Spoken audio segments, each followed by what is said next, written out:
And a welcome here to a very special edition of Wake Up Call with Dan Tortora inside the Great Lakes Honda City Studios, 7140 Henry Clay Boulevard in Liverpool, New York. Happy to be here with you with Gary Stokan, President, CEO of Peach Bowl, Inc., speaking on the Aflac Kickoff of Syracuse, Tennessee, and Virginia Tech, South Carolina, the doubleheader. And this is your prelude here on Wake Up Call. Gary, how are we doing? Hey, Dan, how you doing this morning? Doing very well. So, Gary, first and foremost, it's a long road to get here. You and I have been talking about these two games for a while. It's something that you planned well in advance. Now that we are on the eve of it, just what is going through your mind and how everything's getting set up here as we get set for two amazing ACC-SEC matchups. Well, we just had our TV interview on Fox 5 here locally with Virgil Miller, the president of Aflac. Great guy, great partnership, and great to be with him today. So to start the day in a great positive way, and now headed to the office to put out fires, so to speak. The hay's in the barn, so now you just react and do whatever you can do to make sure whatever comes up that you handle. And we'll have our reception tonight with the schools and Aflac and at the College Football Hall of Fame. Welcome, everybody. Yeah. And then 9:45, we'll have our team walks with the Marines flyover and two teams walking into Mercedes-Benz Stadium and kick off at noon. Yeah, and an awesome opportunity here to be on this national stage once again with the Aflac Kickoff Game. We've talked about it for years, Gary, but just what this game is meant to be, what it is meant to mean for college football, why you feel like the Aflac Kickoff Game is so important, and just the spotlight that you look to have on college football through this game, and these games, I should say, this year with the doubleheader. Well, this game, I created this back in 2008 out of really being competitive because in 2006, we made a bid to host the BCS as they were adding a fifth bowl game. And the BCS decided to double host with the existing four BCS bowls and then have them host the national championship on a rotational basis. So we didn't get in the BCS then. The next year, the NCAA legislated a 12th game to the schedule. And I went to my board and said, well, if they're not going to let us in the BCS on the backside, we're going to create the BCS bowl on the front side of the season. And so I went to my friend Nick Saban at Alabama, who was in his second year. Yeah. I went to Terry Don Phillips, who was the AD at Clemson, and we put together Clemson, Alabama in 2008 with a sold-out event, great TV viewership. And prior to us doing that, Dan, there weren't many big games on the first weekend. Everybody would play a directional school. It'd be a 50-0 game. Not many people went to the games, and not many people watched them on TV. And you look 18 years later since we've been doing this, and we have Texas playing Ohio State, Notre Dame playing Miami, and Clemson playing at LSU, and then Tennessee playing Syracuse, and South Carolina playing Virginia Tech. So we've changed the face of college football on the front side of the season, and it's all been good because it's all helped college football. It's all helped the fans, the media, the TV partners, as well as the CFP selection committee, because these games are major data points for the CFP selection committee. Yeah, and Gary, like you said, when you did it back then, you were trying to get into the BCS. The BCS wouldn't let you in, so you found a way to bring that into the beginning of the season. To go back to that moment for you when you're doing everything that you can and you're building towards something, because you and I have talked about this a lot. When you believe in something, you're doing something different, or you want an opportunity to have a seat at the table that maybe you didn't have before. When the seat is not provided, when you ask for it and it's a no, instead of just sitting there and going, okay, it's a no, to be proactive and to create your own table and put your own seat at that table, and then turn around and say, okay, you won't let me in. Now I'm going to show you what I was talking about, what we can do. Why that was important to you, in hindsight 2020, reflecting on the fact of the BCS saying no, and then you saying, okay, then we're going to create something, and you're going to have to look at us. Well, one of the acronyms that I use in my life as a bedrock is ROCKS. And rocks, you want to build a foundation on solid rocks. And similar to what Jesus said when he wanted to build his church, it was on, a rock. And so I use rocks as R's for relationships. You want to build long-lasting, deep relationships. O is for opportunities. You always want to look for opportunities. C, you need to be very competitive. K, you have to always, knowledge-wise, you always have to be in continual improvement. And S is strategic. And so looking at that mantra, so to speak, I looked at the opportunity. It was very strategic. I was being competitive and in knowledge that we could grow something. And off the relationships I had with Nick Saban and Terry Don Phillips, all of those letters of that acronym came true to start the kickoff game. And then we were able to take that and then go get the College Football Hall of Fame through the same process. And then take what was a third-tier bowl game in 1998, the Chick-fil-A Peach Bowl, and make it into, over the last 6 years, hosting 2 semifinals, being second only to the Rose Bowl in attendance and viewership. So we were like the Phoenix from the ashes in Atlanta, rising the Peach Bowl out of the dark depths of what our newspaper called a third-tier bowl game back in 1998, now to being the most charitable bowl organization in the country, and being one of the leaders of college football in making Atlanta the capital of college football. Yeah, and Gary, I mean, for you and knowing your story and having a great relationship with you on and off the air for over a decade now, which is hard to believe how time has flown by. What you had said, with Terry and Nick, I mean, back in the day, Clemson, Alabama, you put those teams together before the college football playoffs saw those teams come together and vie for multiple national championships. What does that mean to you to have such a poetic history to say, I wanted Clemson, I wanted Alabama, I called my friends, I reached out to my network, to my relationships and said, let's have this game. And now all these years later, that game has found its way to a national championship caliber with those two institutions.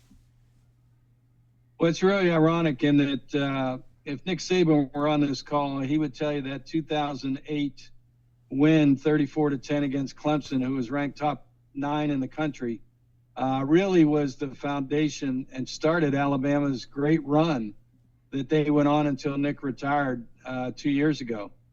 And then fast forward to 2012 in the Chick-fil-A Peach Bowl, when Clemson beat a top 10 LSU team 23-22 on a last-second kick on a 4th and 16 first down pass that Taj Boyd hit Hopkins. That was the start of Clemson and their run that they went on in 15 and 16 to win the national championship. So to be a part of 2 dynasties in Alabama and Clemson, starting in the kickoff game in 2008 and then starting in the Chick-fil-A Peach Bowl in 2012 has been quite remarkable. And then Kirby Smart would tell you in 2016, his first game was in our Chick-fil-A kickoff game at the time, and they beat North Carolina. And then the next year, he was beat Cincinnati, a top 6 team in the country, in the Chick-fil-A Peach Bowl, and then the next year they won the national championship. So we've been a part of 3 great runs by Georgia, Clemson, and Alabama, all in either our kickoff games or our bowl game. Yeah, and they say, how do certain people just get lucky? And the reality is that if you build relationships, you're an honest person. My thing, most importantly, you believe in God and you follow his guidance and have faith in him, even when it looks murky and you don't understand it. Faith, honesty, community, connection, building that network, being consistent. I don't think there's any such thing as luck so much as it is just, intently working on things with drive, determination, a good attitude, and just like I said, being consistent, being honest, caring about people.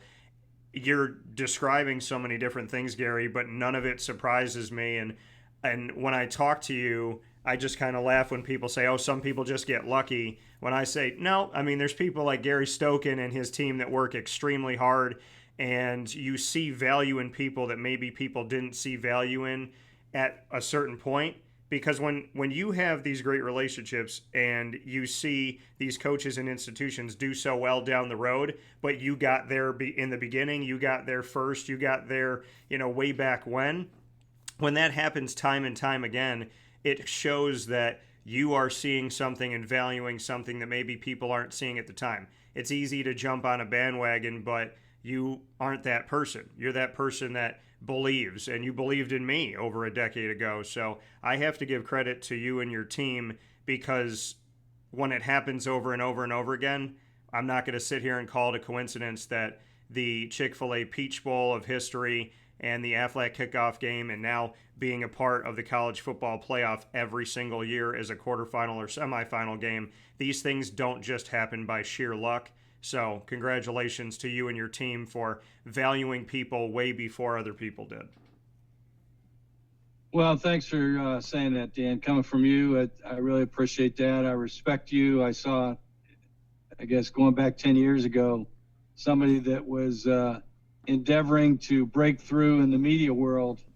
And you've done a heck of a job in building relationships and working hard, working strategically, and creating an opportunity for yourself now to be somebody very well respected in the college football world. And people say better lucky than good. I say better blessed than good. And, it's a blessing that what we've been able to achieve and what we've been able to experience. And we've been able to enjoy the journey and have some fun in doing this. And as people say, retirement is definition is cease to work. And I tell people after 47 years being in sports, I've never worked a day in my life. So I guess I can't retire because I haven't worked. So I've been very blessed and to meet people like you and meet all the great people in sports, and just been blessed to have the opportunities to do some special things. Well, and knowing somebody like yourself, you will always be a part of what's going on because you care about people and your connections matter to you. So Gary is Gary to me. Whatever the title is, wherever you are, whatever you're doing, to me, it's something that I want to follow and I want to be connected to. There's certain people that you just want to make sure that's where they are. You make sure to get yourself over there. And with that being said, where you are down at Mercedes-Benz Stadium in Atlanta, Georgia, I am making my way over to you. And right after our conversation today, I will be hopping on a flight and coming down for the doubleheader, Syracuse, Tennessee, Virginia Tech, South Carolina. You told me at the ACC kickoff that with the Chick-fil-A Peach Bowl now being decided based on seeding within the college football playoff, and you're not deciding the teams, the Aflac Kickoff Game was your way to keep the essence of the Peach Bowl and have the ACC SEC. And you've done that in a tremendous way with Syracuse, Tennessee, Virginia Tech, South Carolina. Quick note here, I have a connection to every team. Syracuse obviously covered them for my 21 plus years of broadcasting. It is my hometown. Tennessee's coach Josh Heupel, I covered at UCF. Virginia Tech I've covered for over a decade in my complete coverage of the ACC. And South Carolina's quarterback I know all too well. He was committed to Syracuse, and I spoke with him multiple times, and right before he decommitted, that being Lenoris Sellers. So bring me into this matchup, both of these matchups, as we're in a prelude here going into it.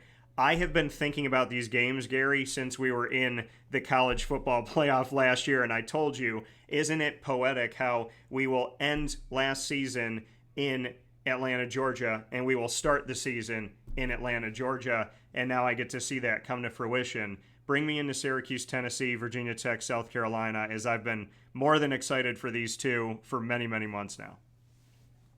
Well, it's really interesting. Two great ACC, SEC matchups. In the case of Syracuse, Fran Brown did a heck of a job his first year, but they have a new quarterback and possibly two quarterbacks. We'll see with Angelian Collins what they're able to do. And on the Tennessee side, they have a new quarterback. So it's going to be interesting to see, as we all know in college football now, quarterbacks are the most important position on the field. And so which quarterback I think plays best against two good defenses in Syracuse and Tennessee, that's going to be the team that comes out ahead. In the other game, South Carolina, Virginia Tech, you have two quarterbacks that are veterans. Lenora Sellers up for the Heisman, and Drones from Virginia Tech is in his sixth year. Doesn't get talked about much, but a big guy, has a heck of an arm, runs the ball with power, strong, and he's going to try and prove people wrong this year. So it's going to be an interesting matchup there as to what quarterback stands out as well from the two veteran quarterbacks with Sellers and Drones. So I look forward to. I think these games have been downplayed a little bit with all the great ranked teams that are playing, like Miami and Notre Dame and Texas and Ohio State and LSU and Clemson. But I think we're in for two special games with Tennessee against Syracuse and Virginia Tech against South Carolina 27 hours later. Yeah, and I mean, for you, with the game being in Atlanta, has there been more of an onslaught of fans coming South Carolina, Tennessee, because they're just going to drive over? I mean, how has it been? I mean, Syracuse, Tennessee is going to be interesting because I kind of parallel Fran Brown is like when you look up into the stands, orange is orange. And so you're going to have a dull orange and you're going to have the vibrant orange, but orange is orange. What has the response been like? And have these southern states kind of just let you know, like, hey, to us, we're going to try and make this a home game?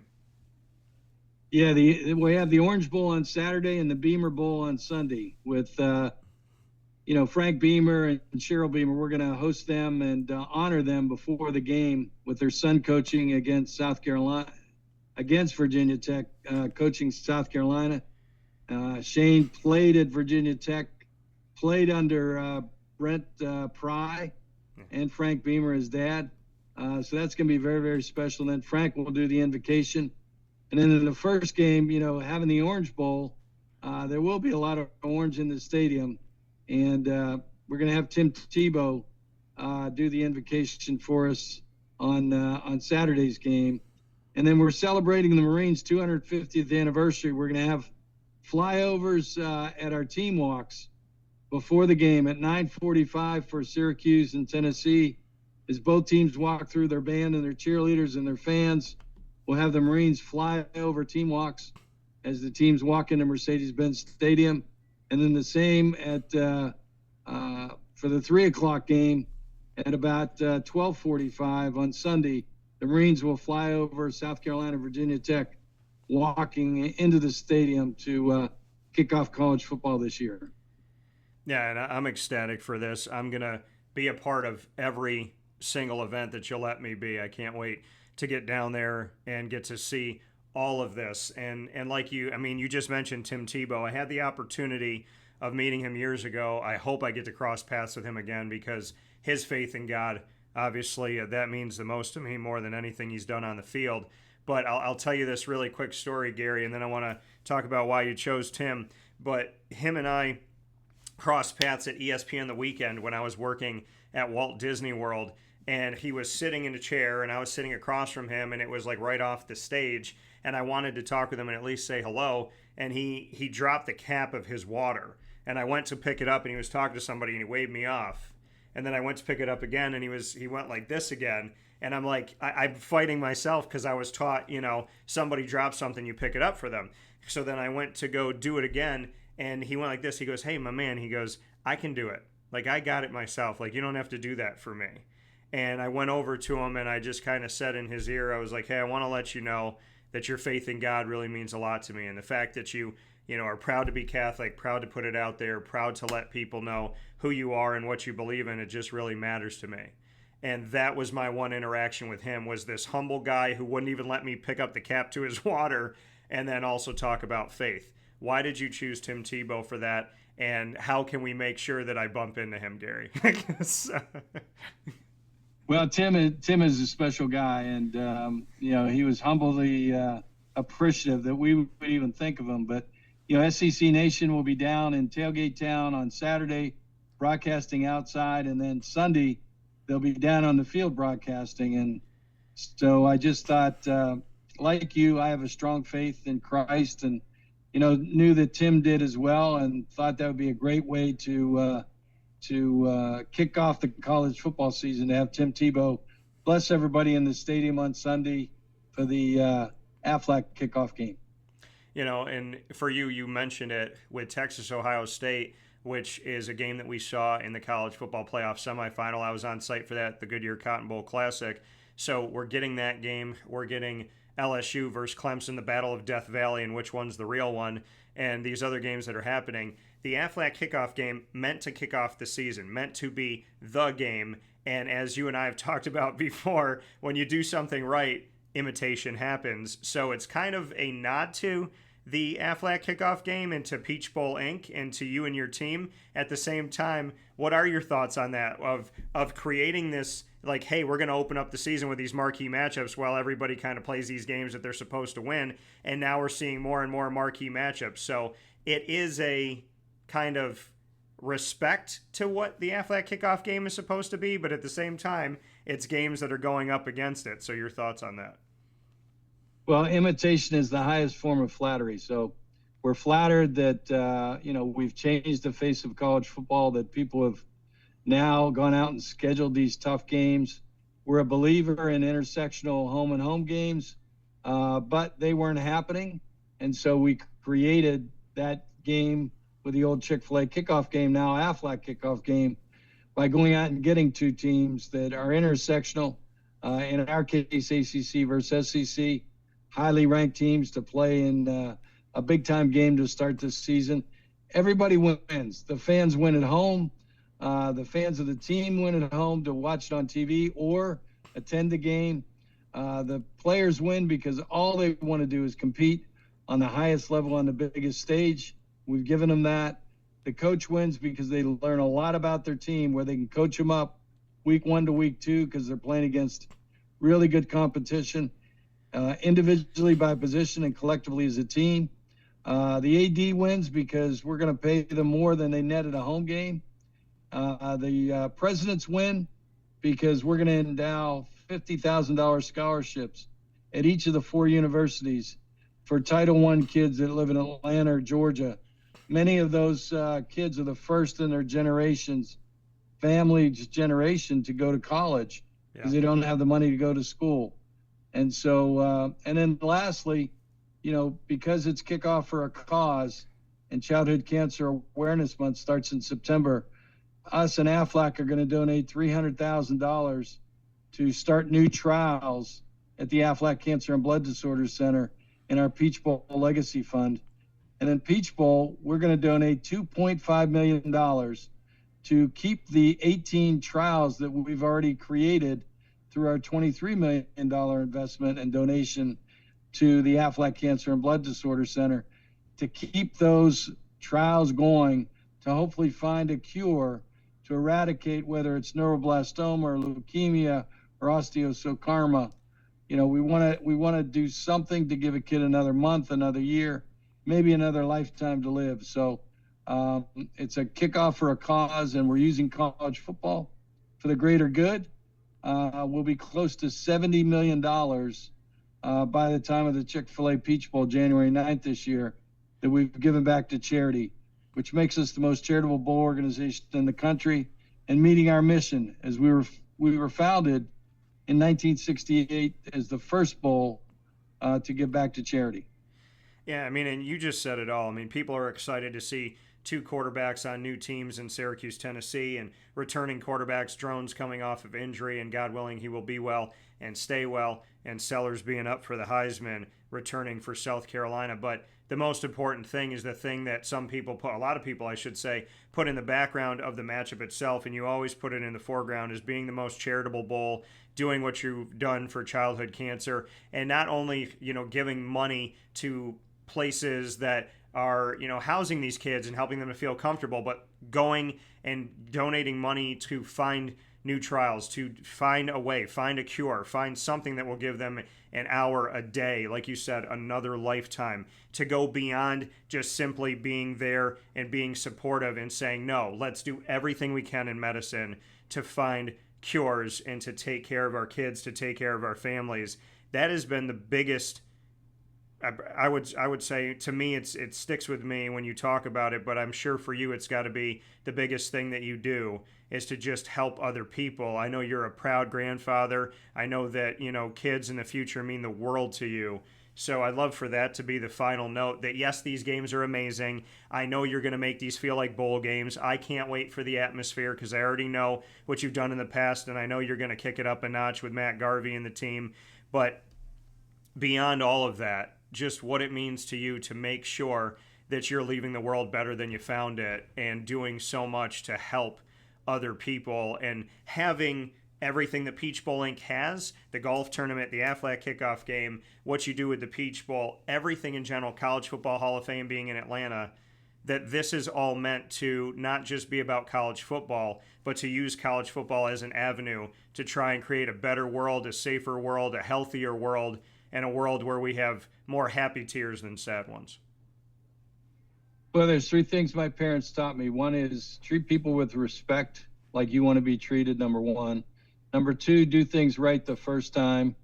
And we've tried to do that, both of those. And then number three is leave things better than you found them. And so all three of those things we think we've accomplished. We've made, my parents who are in heaven, I think we made them proud. And so we're happy to do that. And we'll end with that. And Dan, I can't appreciate you anymore. Look forward to seeing you. Travel safe, and we'll see you in Atlanta next time we see you. Yeah, I'll see you very soon. A few hours here, I'll be down. Gary, thank you for everything, and I look forward to seeing you. And one of the biggest things that college football will showcase this year, thank you to you and your team. Thanks, Dan. Appreciate you. All right, take care. Take care. You too. Bye-bye.